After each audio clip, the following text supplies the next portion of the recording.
everybody. I hope lunch was fun. I hope you're having a good day. I hope you're ready to learn about health and well-being, and I wish I would come out of this more healthy, but we'll see what happens. So we're gonna get started. I want to say real fast, my name is Cassidy Nelson. I'm assistant professor at Ohio University. I will be your session chair. We've got Chris over here as our student volunteer. He might be bringing you a mic, we'll see. If you've got questions and you're shy, please feel free to use the Discord, or you can raise your hand. And when you ask a question, I want you to think of it as also a networking opportunity, because you might ask something somebody else wants to know about. So you should just quickly say your name and your affiliation. Quickly, professors, quickly. So if I read the title of the paper, that's because the author asked me to. If I didn't, it's because the author asked me to. Don't look at my inconsistency and judge me for it, please. So we're gonna get started first with Kat's paper. It's a journal paper, and it is a best paper nominee. And let me pull up my phone because my handwriting is terrible. The title is Video Gaming a Cure for Cybersickness? I promised you I wouldn't read yours, I'm sorry. Gamers experience less cybersickness than non-gamers in VR self-motion. Tasks. Hi, thank you. My name is Katharina, and I'm from the Kite Institute in Toronto, and this work was done with my previous lab in Glasgow. So it's with my co-authors Gang, Graham, Mark, Frank, and Stephen. And as it was said, it's all about if video gaming can cure cybersickness in VR. So to give a little bit of background, we all know that VR is going to become part of our everyday lives. We use it for entertainment, work. It's in the healthcare sector. We use it for training and treatment. And it's also being used in travel a lot now, but one of the major drawbacks is cybersickness. So a lot of people still experience adverse symptoms when they're involved or immersed in virtual reality, and these symptoms are similar to traditional motion sickness, so that can be anything from nausea, headache, dizziness to eye strain. And the main theory as to why we experience these symptoms is the conflict theory, the sensory conflict theory. So we get different information about our self-motion from our visual, vestibular, and proprioceptive systems. And if you're imagining you're in VR and you're in a roller coaster, you get a lot of information about your self-motion. You're going up and down, forward, you're spinning around, all this visual information, but at the same time you're sitting still, you don't get any information about self-motion from your vestibular system. There are some strong individual differences when it comes to cybersickness, and if you've ever run a VR study, you've probably noticed that some of your participants can play for hours and they're completely fine, while others have to take the headset off after a few minutes. There are a few individual characteristics that are related to this phenomenon.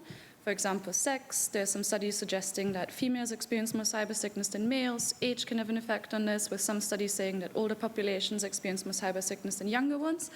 But for all of these individual characteristics, there's also studies showing the opposite. So there's studies saying, no, there isn't any difference for gender, there's no difference for age. Sometimes older people experience less cybersickness than younger individuals. So we don't really know why there are these individual differences. So one characteristic that we were quite interested in is video gaming. So participants or individuals' previous experience with virtual environments on different types of displays. So generally, these games are played on smaller 2D displays. And just as a little example, we were interested in first-person perspective games. So one of these games is Skyrim, and you can see that these games generally have a lot of visual self-motion. So you see the world out of the first-person perspective. You get all of this visual input, and this can also cause a sensory conflict. But because these games are played on 2D displays, smaller displays, they don't always cause cybersickness, or not as much cybersickness in users as VR does. When it comes to video gaming, there are some studies suggesting that video gaming can build up a resilience to cybersickness, or that video gamers don't experience as much cybersickness as other individuals, but there's only limited evidence, and we don't really know why this is. So we proposed 3 reasons why video gamers could be more resilient to cybersickness. One of them is initial resilience. These people are just born with a resilience to cybersickness, and that's why they choose to engage in these types of games, so that's why they become video gamers. Or it could be due to their engagement in these games, and for our study in particular, it's first-person perspective gaming. And while we're engaged in these games, we can build up habituation to the sensory conflict. So if you've seen in the video, we have a lot of this visual self-motion, so you get slowly and slowly more adapted to the conflict between your visual and vestibular system, and then if you're immersed in a more sickness-inducing environment like VR, your body is already used to this conflict, so you don't get sick. Habituation for traditional motion sickness is one of the most successful mitigation techniques. So if you become seasick on a boat and you go on the boat again and again and again for a longer period of time, you won't get seasick anymore.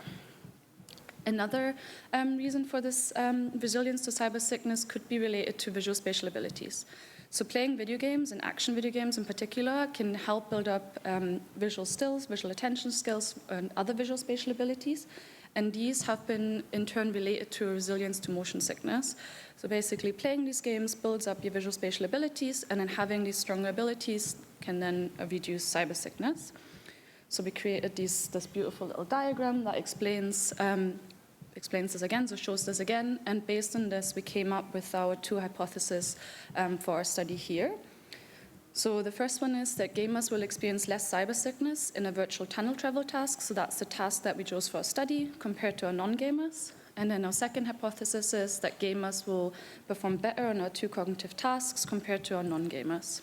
So the tunnel travel task had two cognitive tasks included, and the second hypothesis is just to confirm previous work that has shown this better performance.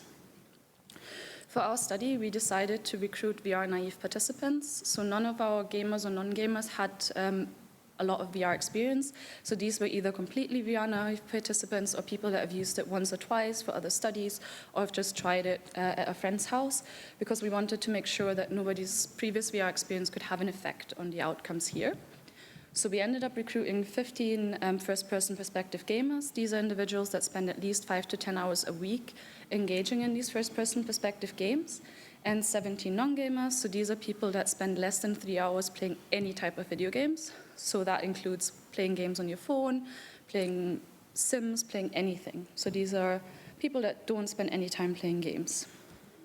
So for our task, we chose this virtual tunnel travel task, which has been used in a lot of research before.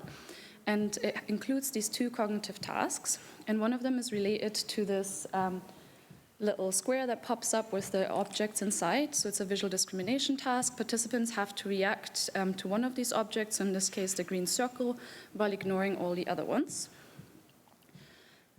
So and the second task is a visual motor tracking task. For this one, participants could control the little striped circle with the joystick, and they had to try and hit as many of the target cubes as possible. So they had to perform these at the same time while they were traveling through the tunnel. And what caused the cybersickness in the study is this forward motion through the tunnel.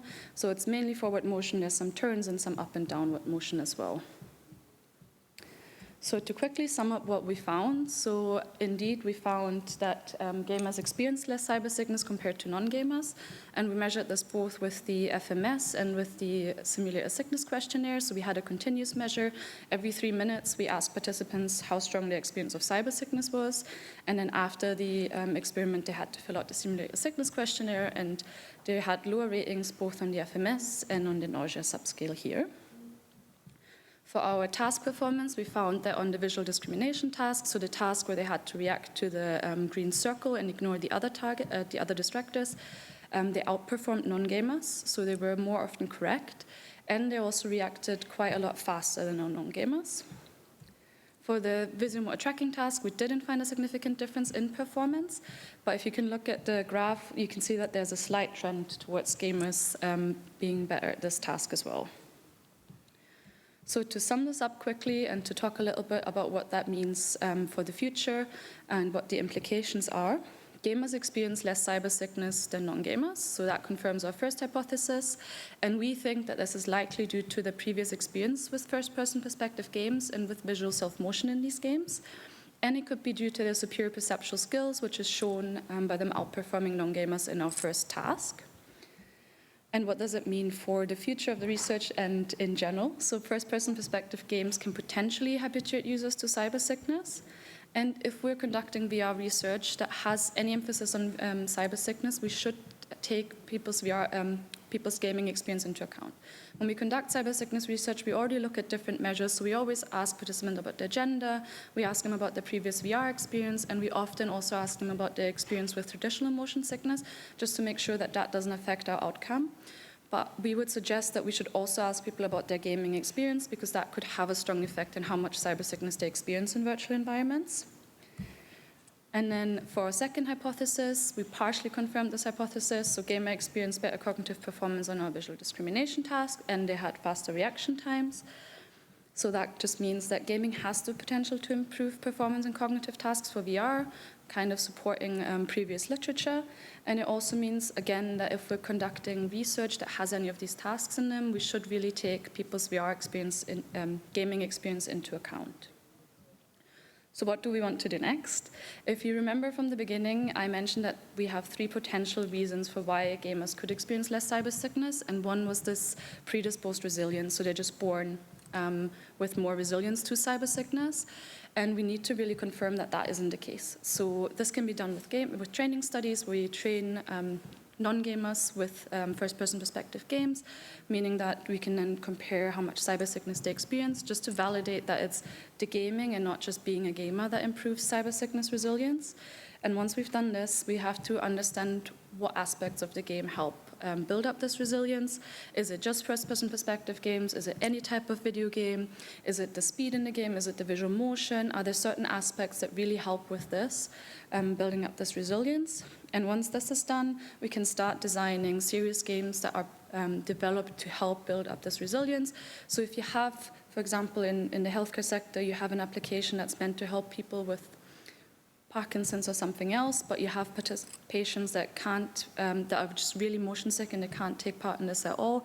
You can then have them train with this game, probably on a 2D display, and then they can use this VR application later on. And this is our talk. Thank you.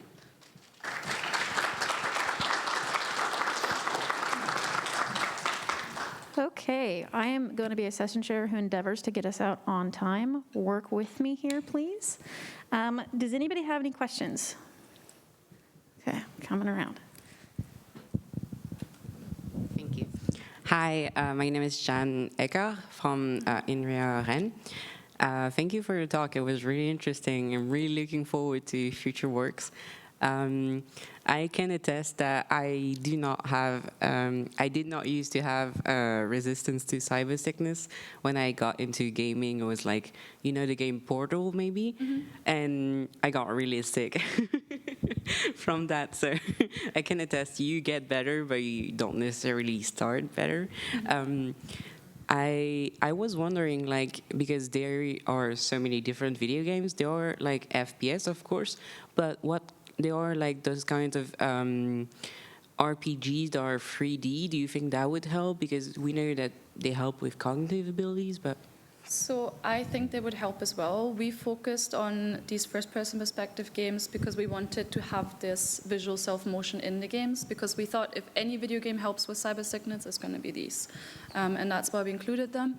And most of the research that looks into visual attention and how video games improve visual attention is action video game research, and these usually include first-person perspective shooters as well as the RPG games.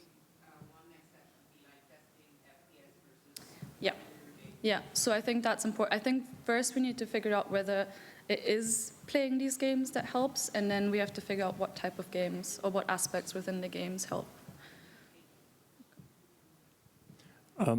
Thank you, Katharina. This might catch me off if I missed this, but did you differentiate between gamers in terms of gamers who perform XR games and traditional games? So none of our gamers use VR, so we made sure that they're very VR naive. So they all play them on different, most of them play them, in the paper we have a list of what games they actually play, and most of them play them on the computer. Some of them play them on other types of consoles, but it's all 2D spaces. Cool. And then another follow-up question. I think you talked about the possibility that it's the visual spatial abilities, maybe you said that of the user. Did you think how it might compare with gamers who have high visual spatial ability with a game and someone doing a sport or activity like any sort of high-level sport, where the user is actually experiencing those G-forces and they're not dissociated from it? Yeah, I think that's a very interesting area as well. So we've talked about it a little bit in the past, that there's probably certain types of sports that could help with this as well, based on visual spatial abilities. It's definitely something that we want to look at in the future as well. Hi, thank you for the talk. Florian from Lancaster University. I was wondering if the task was head fixed or if head movement played any role during the tunnel travel task in VR. And the follow-up on that is how your results would translate to 360 video experiences. It's been a while since we ran this study. I don't think that the task was head fixed. I think you could look to the sides, but because they always had to pay attention to, for the visual discrimination task, they always had to pay attention to the front, so there wasn't a lot of head movements in the task in general. I think it would translate to other virtual environments as well if there's a lot of self-motion involved. So if it's a 360 video of, I don't know, a runner or you on a bike, I think it would translate to this as well. Obviously, performing the tasks can have an effect on motion sickness as well because it can distract from the experience, but I think in general it should translate to other virtual environments. Okay, we've got to move on. Thank you so much for your talk.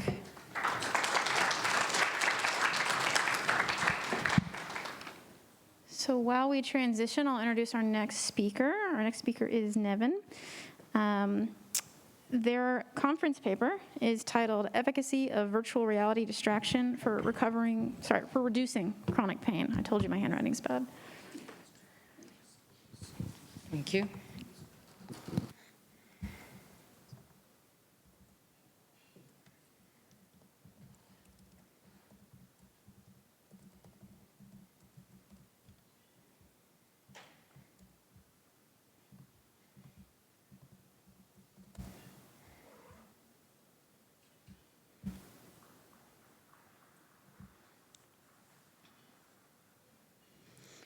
Okay, hi, so my name is Neven. I'm presenting this paper today on behalf of my PhD student, Fatma, and also on behalf of other authors.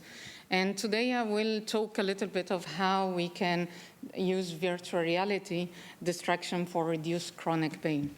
So maybe let me start by what's chronic pain. So the definition of chronic pain is a persistent pain that lasts longer than 3 months. But the thing here is pain is a multi-dimensional experience, so it's not perceived from one dimension because it's a combination of sensory, cognitive, and emotional. But this allows us that we can potentially shift the pain level from high pain to low pain if we manipulate one or more of these components. So through the last year, we were working in tight with patients suffering from chronic pain and also with the medical team, and we were trying to understand the pain from the patient perspective. And as a motivation, like this is more or less, that's the sentiment was expressed by most of the patients. So this is a summary of how they feel. So they feel that it's painful, it's feel like lasts forever, and I need to go through it alone. And if we look in depth into this statement, the first thing they say it is, and they have this anticipation. They know how the pain looked like because they suffered for a long time in it. And this anticipation is an added challenge to the problem because they are prepared of perceiving the pain, which making this distracting them from the pain is more challenging task. And there are some keywords, which is if we really need to help these people, we need to look at these points and we need to see how technology can help them. So they mentioned pain, they mentioned that it lasts forever, and they mentioned that they suffer through it alone. And if we convert this to some research problems, so we need to help them by reduce the pain perception, and we need to support them by a way to diminish the sense of time. And we also need to increase the distraction from the pain context.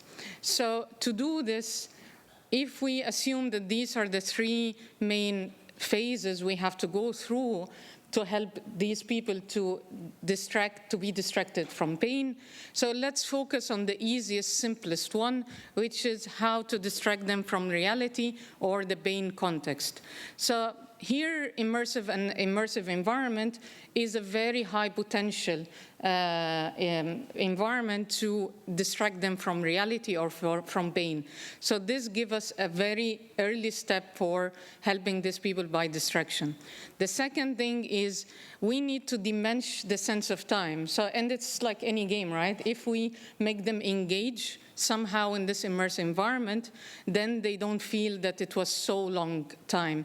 So to do this, we need to understand the visual distractors. So to use this visual distractor smartly enough and allocate them in the immersive environment so they are engaged more, and then they have diminished sense of time. And then the last thing which we are talking about today is how to combine this understanding of visual distractors plus the game basic flow theory to create a very immersive, engaging experience for them. So when they are in this immersive environment, they reduce perceiving pain. So that's more or less how we thought about how to help these people. And this study I'm talking about today is a follow-up study, because we ran a study earlier, years ago, and published last year, and I'm not going to talk in depth about it, but I will tell you how we are using this to build upon this one. So previously, we just investigated VR visual distractors from reality in VR environment. And the output of that study we conducted years ago was understanding the impact of each visual component, like animation, color, shapes, and so on how these components distract people from the surrounding context. And based on our understanding came from that study, we are using this to build upon our study that I'm talking about today. So if we deploy it very basically in a gamification manner, and we use the flow theory by understanding how each component enhances engagement, and we order these components to create an engagement flow, then we created immersive engagement flow for people that suffer from chronic pain, and we want to investigate if that will make them reduce pain in a less manner.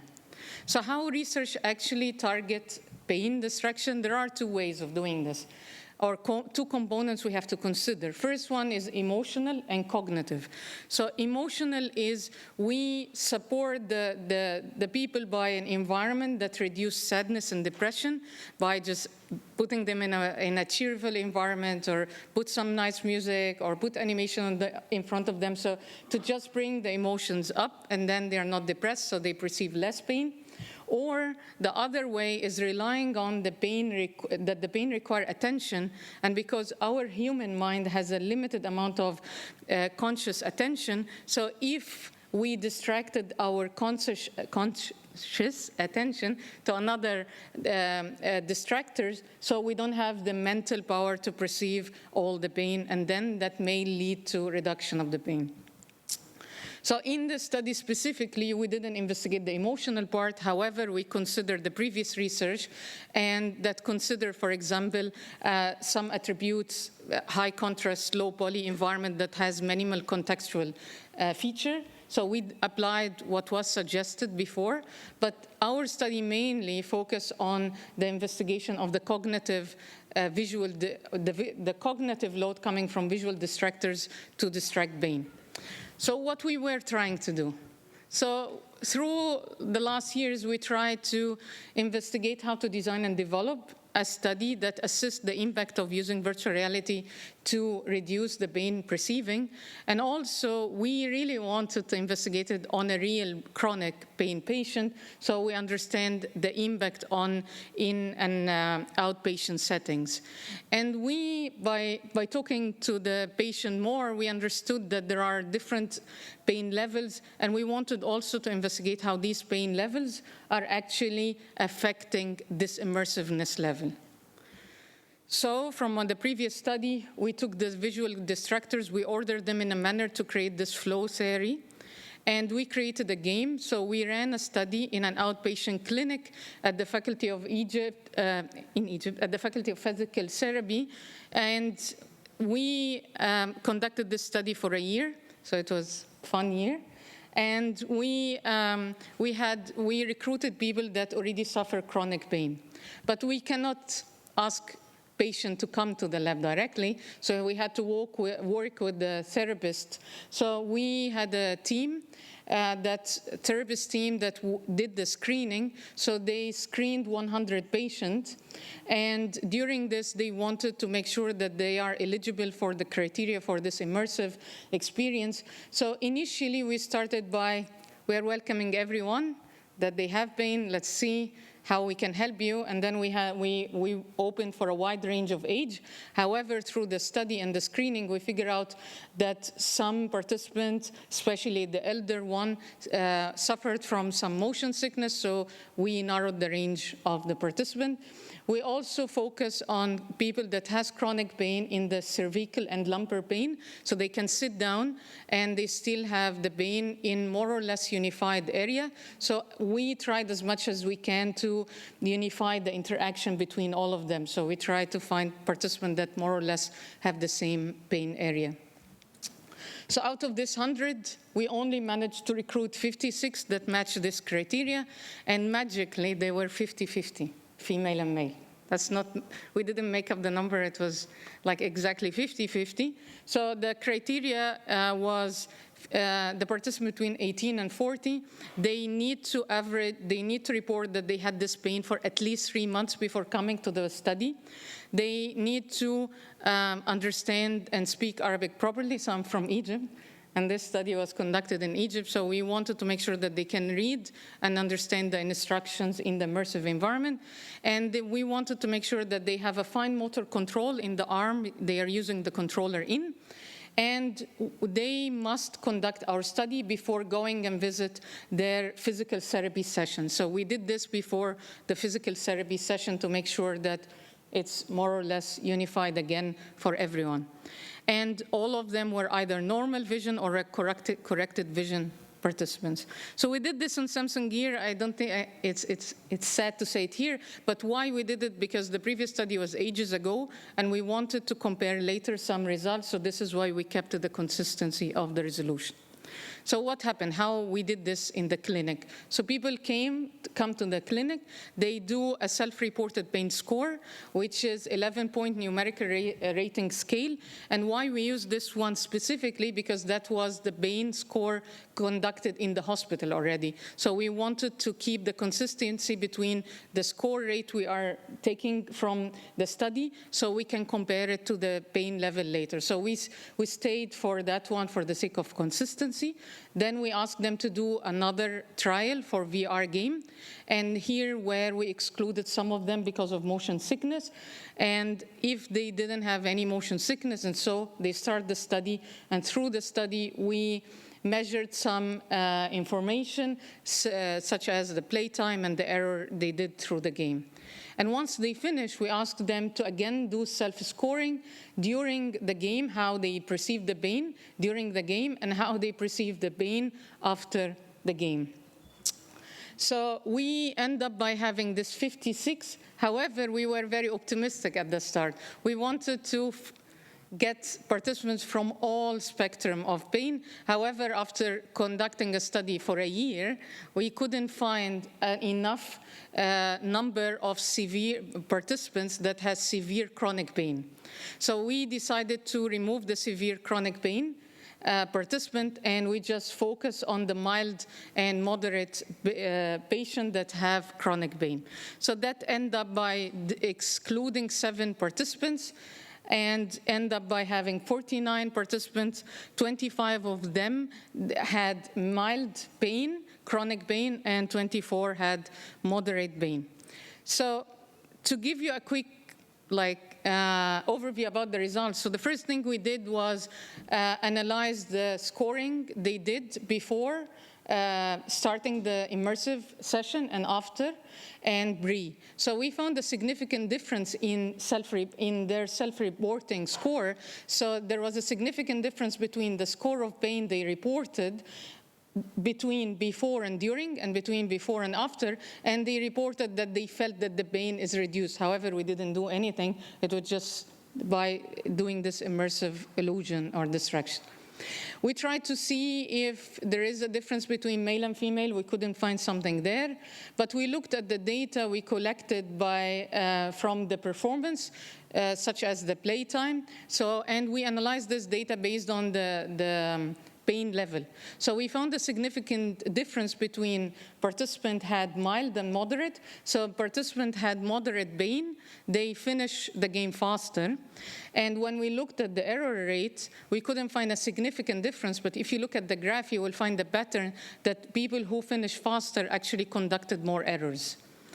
So that led to us try to understand if there is a correlation there. So we ran some analysis, and we found significant negative correlation between playtime and error. So people that finish quickly, but they conduct more error, they just finish quickly under the pain.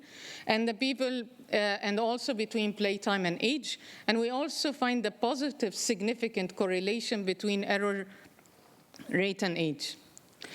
So conclusion.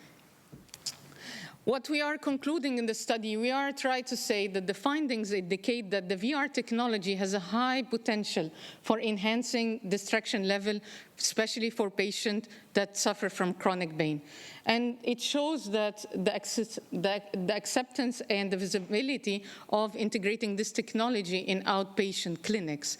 And when we analyzed the data based on the pain level, it showed that there is a significant difference between the pain level and the impact or the performance in the study. And we think that this opens another potential opportunity for making adaptive game models based on pain level, which will lead to enhance the engagement, and by the end will increase the distraction level. But we definitely had some limitation we will work on later.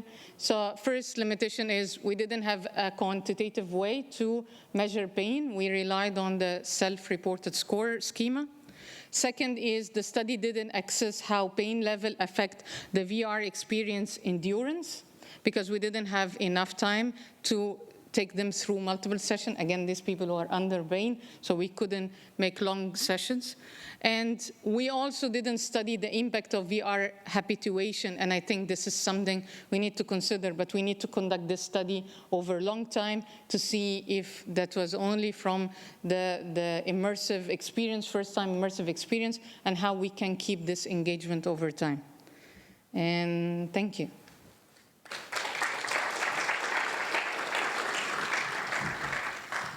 Thank you for the talk. Unfortunately, we do not have time for questions, but if you have questions for Neven, please put them in the Discord. Cool.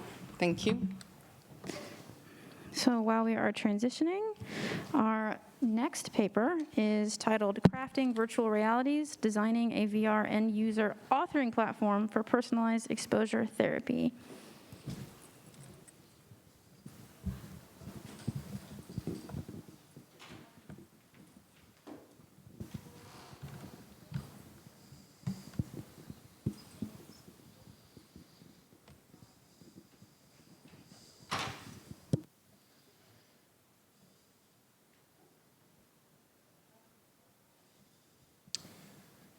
Okay, so good afternoon, everyone. My name is João Ferreira, and I'll be presenting our paper in which we explored authoring in virtual reality, exposure therapy, alongside therapists in order to provide more authoring capabilities and ways to adapt therapy to more patients and more people. Start with some context. Exposure therapy is a common treatment option for phobias and other anxiety disorders, which consists of gradually exposing patients in order to reduce avoidance and exacerbated reactions to problematic stimuli. The two most well-established forms of exposure therapy are in vivo and imaginative. In vivo exposure requires the patient to actually face the problematic stimuli in person, as we can see in the figure in the context of fear of flying, which might lead to high financial costs, risks, and potential confidentiality breaks. Imaginative, on the other hand, totally relies on the patient's imagination, which, although is less expensive and risky, it depends fully on the imaginative capabilities of the patient. In both of these approaches, the therapist has little to no control over the variables. Exposure therapy through virtual reality, or VRET for short, comes as a way to tackle some of these limitations, as it allows to replicate real-world scenarios in a safer and more affordable way inside the clinic, lowering confidentiality risks, and it offers more control capabilities over in vivo and imaginative. There is a lot of prior work showcasing the potential of VRET, but this technology has some limitations. VRET systems are often designed with no mentions of stakeholders' involvement, not answering to the therapist's needs, which generates solutions that are monolithic and provide low flexibility. which is a problem since patients present highly specific conditions requiring adaptive solutions. And so our goal with this paper was to tackle these limitations by introducing authoring to therapists and exploring alongside them what authoring capabilities in VRAT are needed and how they should be done. Our methodology focused on 3 different steps. The first step was informal preliminary meetings with therapists to gather initial information on therapy and gather requirements, and use these set requirements to then build a VRAT platform prototype. We then used this prototype in a study with therapists as a probe to challenge clinicians and understand more nuanced dynamics and practices. Focusing on our preliminary meetings, in total we had 3 meetings with 6 therapists that all had over 10 years of experience. These meetings allowed us to get initial insights into how therapy works and decide on 2 scenarios to focus on our prototype. Fear of public speaking, which therapists mentioned was one of the most common at the clinic, and fear of spiders, which is very common to appear in the literature, and it's simple to recreate. Furthermore, it allows us to get our requirements for a prototype, these being multimodal feedback, different scenarios and environments, the ability for the therapist to directly manipulate elements such as creating, changing size, and changing behaviors all in real time, and the ability to review the past sessions as well as replaying them with a click of a button. Focusing now on our prototype, which features 2 parts, a VR application meant to be interacted with by the patient, and a computer application meant for the therapist. This prototype was used as a design probe to then elicit discussion in the study, which was paramount in getting our findings. As I said previously, our VR application featured 2 scenarios. Here we have exemplified the fear of public speaking one, and in the image shows our theater environment where 2 characters are leaving the audience. Here, in addition to removing people and creating them, the therapist can also trigger animations, sound, and show emotions through emojis in the audience. On this figure, we have the living room environment of the fear of spiders scenario, where we can see spiders on the table and on the floor, which I think they're not very visible, and one of the patient's virtual hand. Here, the therapist can change the size of the spiders. The patient themselves can use objects to trap these spiders, and they can be created on the environment, such as the floor and the table, and on the patient's virtual hand, with added haptic feedback each time the spider moves. Due to time constraints, I'm only going to show you footage from this scenario. Here you can see the random movement of spiders. Here we have an example of changing the size of the spiders in real time. Here we can see a patient trapping the spiders using a glass that's on top of the table. The patient just flips it over and puts the spiders under them. And creating a spider on the patient's hand. As I said previously, every time the spider moved, slight vibrations to the controller would be given to simulate the movement of the spider. And lastly, we have our authoring tool, which allows for control in real time with the press of buttons, as well as reviewing and replaying past sessions, and this interface was used by our main researcher in the study. Now that we had our prototype to use as a tool to elicit discussion, the next step was a study with therapists. Here, we recruited 10 therapists, which were divided into pairs, totaling 5 sessions. Each session started with a semi-structured interview in which we gathered initial information on the participants themselves and overviews of current challenges in therapy, the use of technology, and their stance towards VR. The second portion of these sessions featured a mock-up therapy session using our prototype where one participant served as a therapist and the other the patient wearing the MetaQuest 2 head-mounted display. The participants were encouraged to act like they would in a normal therapy session. These mock-up sessions would normally start where the therapist assigned to the patient role would start exploring the environment.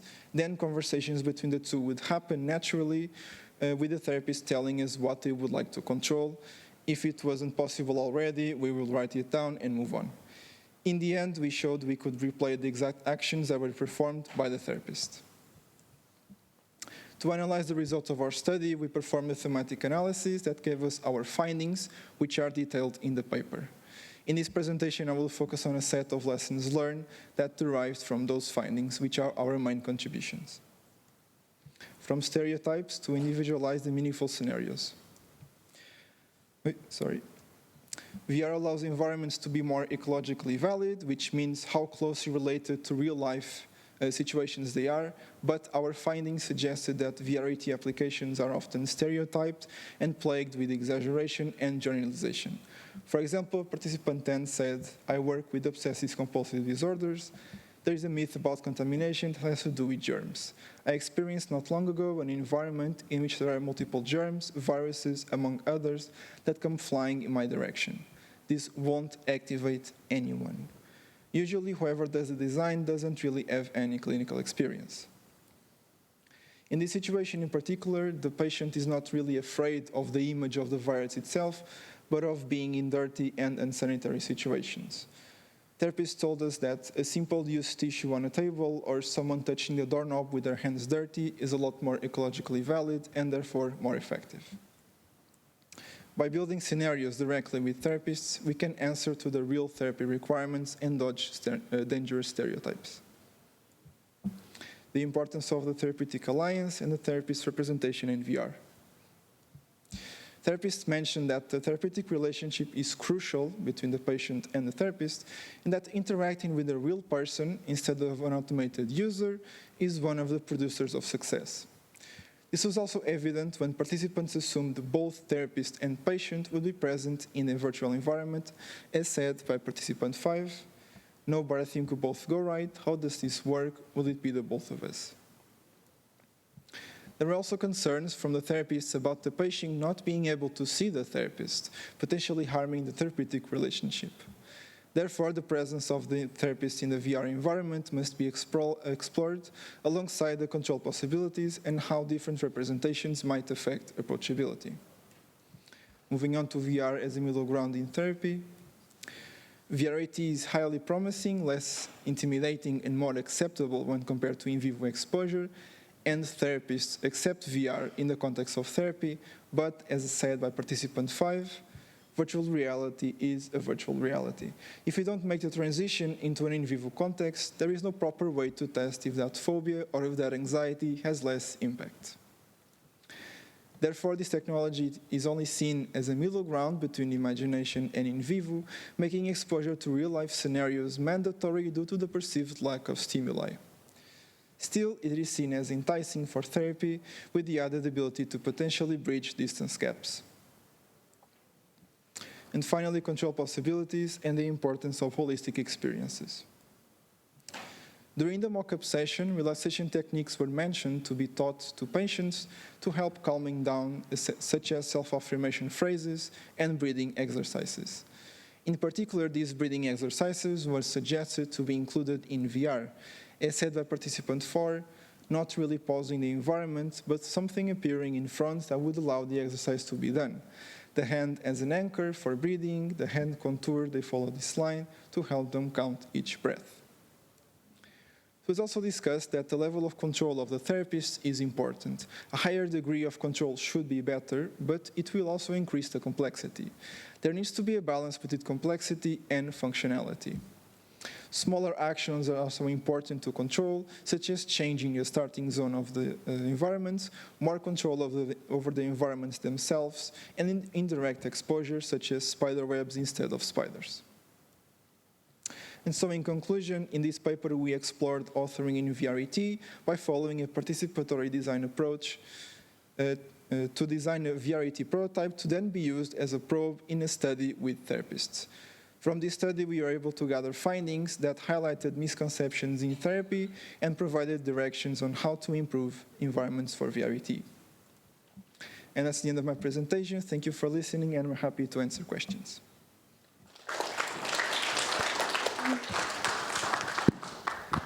We've got time for a couple quick questions. Anybody?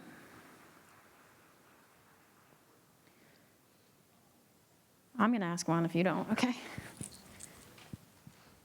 Hello, thank you very much. I'm Léa Saunier from IP Paris, and I was wondering if you took into account for your therapy the use of haptic devices.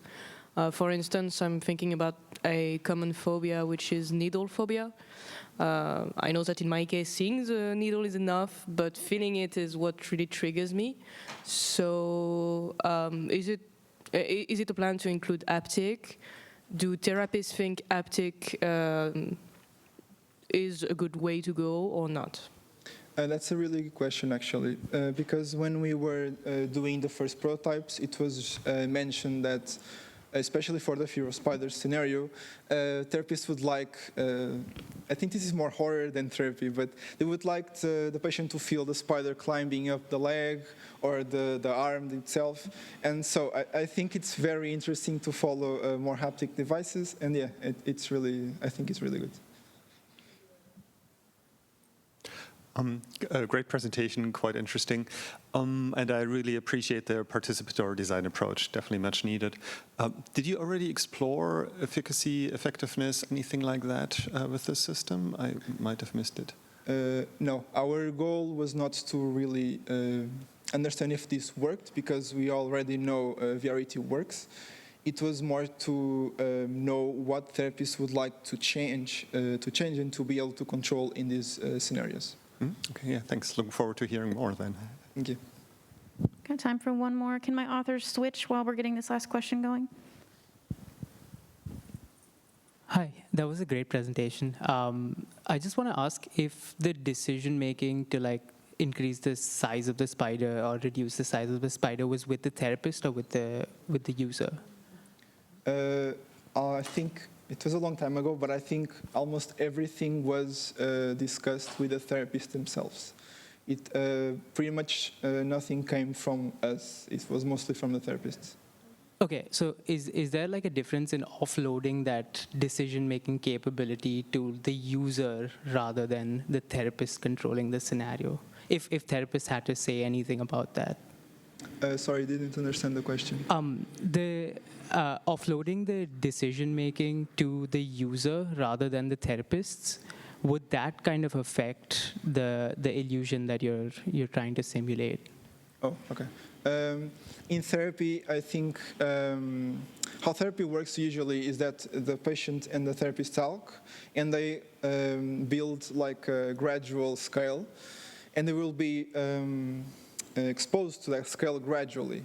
So unless the patient themselves say, okay, this is too much, the therapist then stops the scenario, reduces the stress, but normally the patient doesn't really control the scenarios the therapist controls.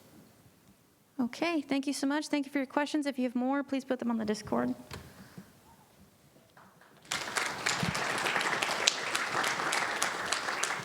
Next, we have our invited talk, and this is our last talk of the session, titled Reduction of Forgetting by Contextual Variation During Encoding Using 360-Degree Video-Based Immersive Virtual Environments.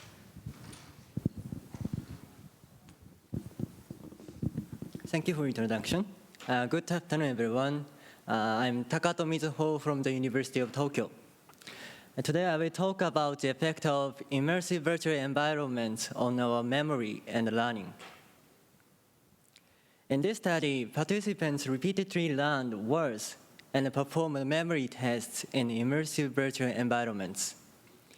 We hypothesized that matching virtual environments between learning and testing would enhance memory retrieval, but the hypothesis was not supported. However, we found that repeated learning within diverse virtual environments significantly reduced forgetting than using a constant virtual environment. The findings would be beneficial for VR-based learning and training. Human memory is influenced by surrounding environmental contexts such as place and odor. A well-known effect is the reinstatement effect, which posits that contextual matching between learning and testing enhances memory retrieval. Previous studies have explored the reinstatement effect in the physical world, and subsequently, researchers are focusing on the effects of immersive virtual environments. A notable experiment was conducted by Xin et al., which used underwater and immersion virtual environments. It showed that immersive virtual environments could exhibit the same reinstatement effect as the physical environment, even though the participants remained in the same room. However, other previous studies have yielded inconsistent results. Especially our previous research showed a reversed reinstatement effect. Therefore, the findings have suggested that this phenomenon is more intricate and complex than previously thought. Also, the decontextualization effect is a representative effect of the environmental context of memory. It posits that repeated learning in diverse contexts can prevent forgetting and lead to better memory retention than using a constant context. Although the mechanism is not fully understood, it is thought that incorporating various contextual information into memory can strengthen memory traces and make memory robust against contextual changes. As VL can easily simulate various environments, using VL may allow us to obtain memory support from the decontextualization effect without the physical movement. In this study, we re-examined the reinstatement effect of immersive virtual environments.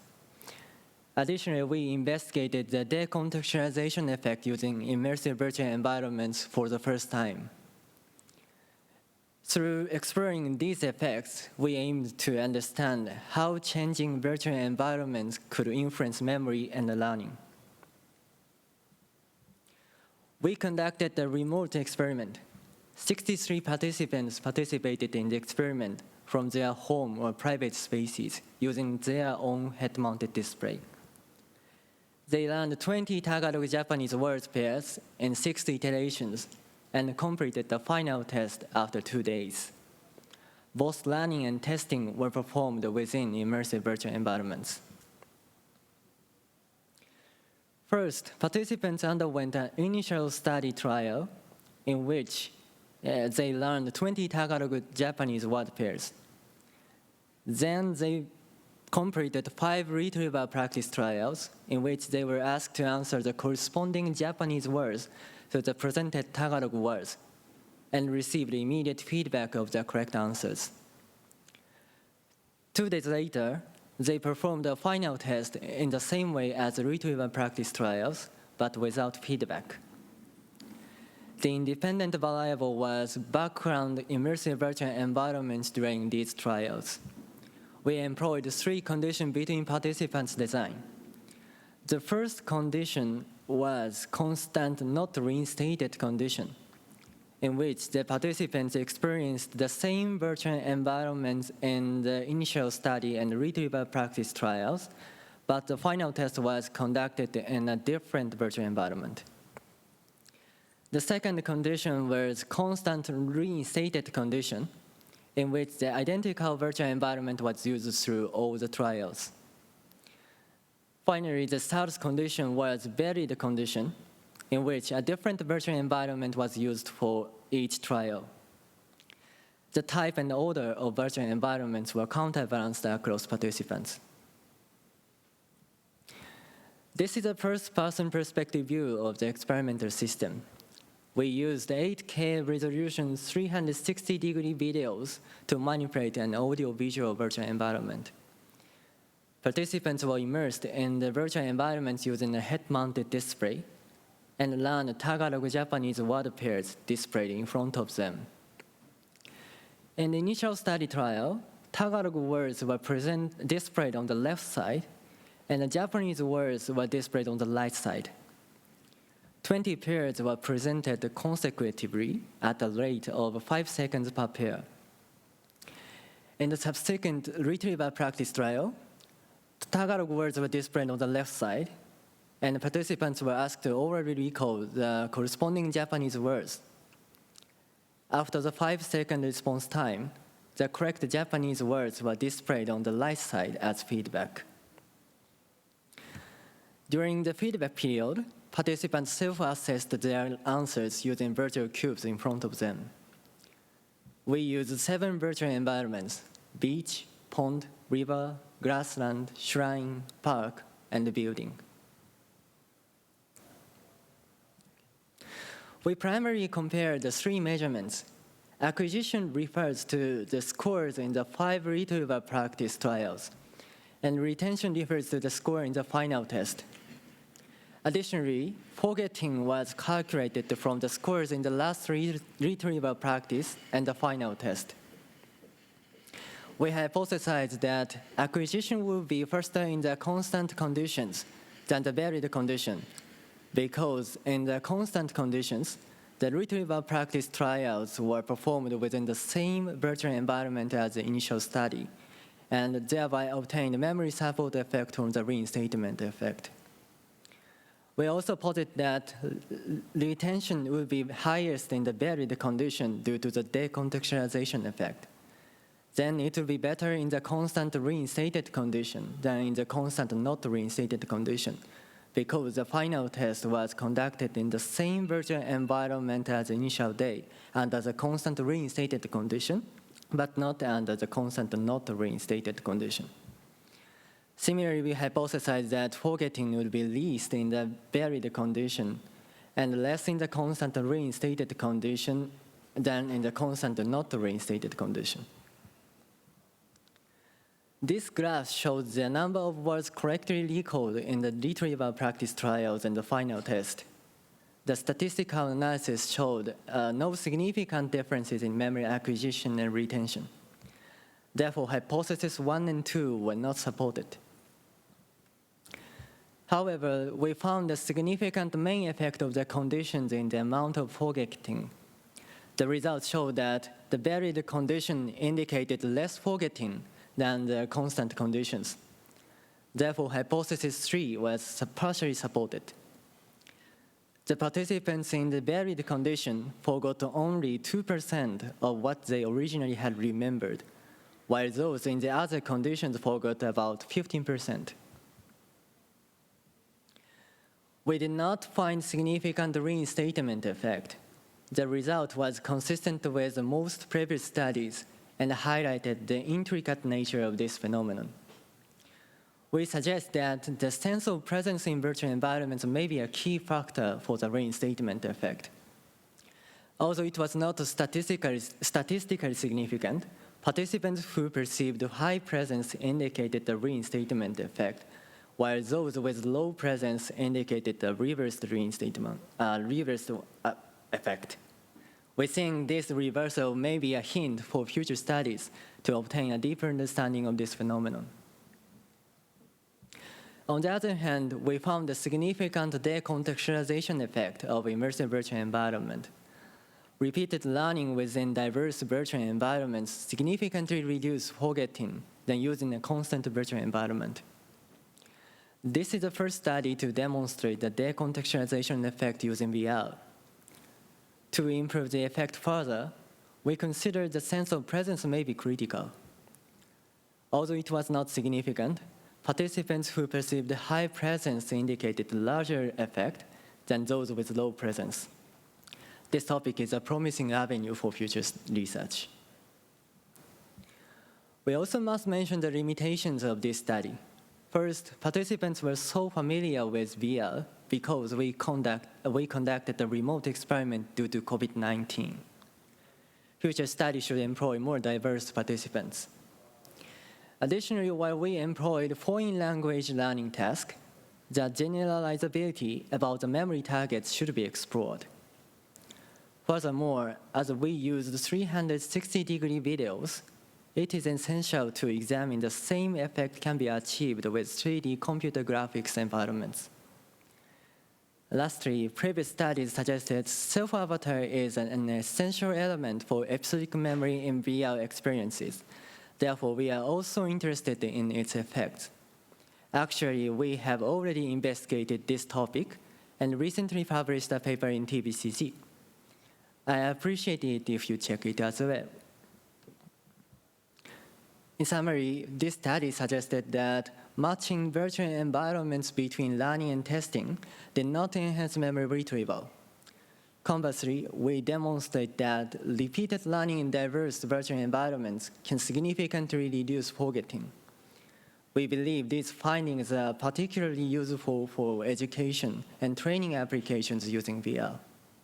That's all. Thank you.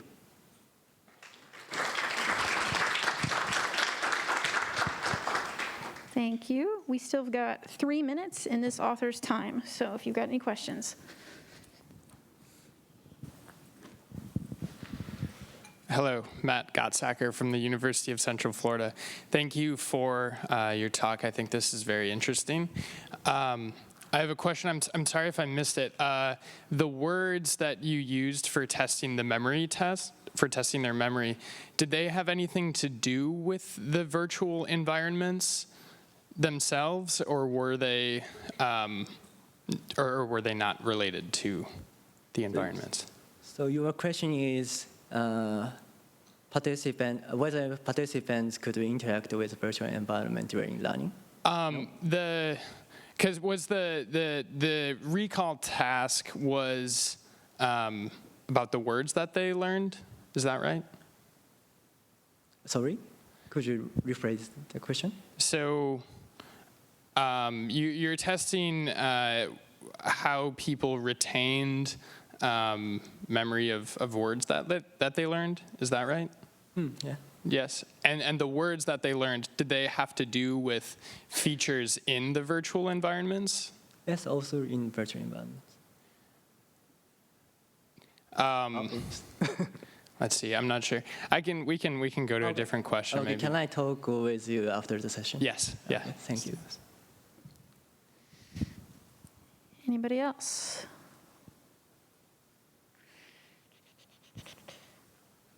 Not seeing any hands. So I was wondering, you talked about presence having an effect, and people with lower presence had differing effects. And my question is, what do you think is playing a role in the presence problem you're running into with these? Because I was wondering about, if I'm standing by the water, I might expect it to be cold. Maybe that's diminishing my presence. Do you think that's having an effect, particularly in relationship to reinstatement effect? Mm-hmm. Thank you. Your question is about the low presence. Yeah? Yes. I think that both episodic memory and sense of presence are based on the hippocampus activity in our brain. And so, therefore, we think they are very closely related. And this topic is totally underexplored, so I cannot say anything here clearly. Yeah. Okay. Sorry. Oh, thank you. Thank you for your talk. We're going to close out this session. I see your question, but we're out of time. So can you please ask it on the Discord or speak to the author one-on-one? I want to thank the authors for their time. I want to thank all of you for your questions. Don't forget, we've got a panel, Long Live XR, I forgot what it's titled, but Kiyoshi's running it, and then we've got the banquet tonight at 6:30. The authors that already went, I already see Discord questions for you, so please go check those out. Thank you, everybody.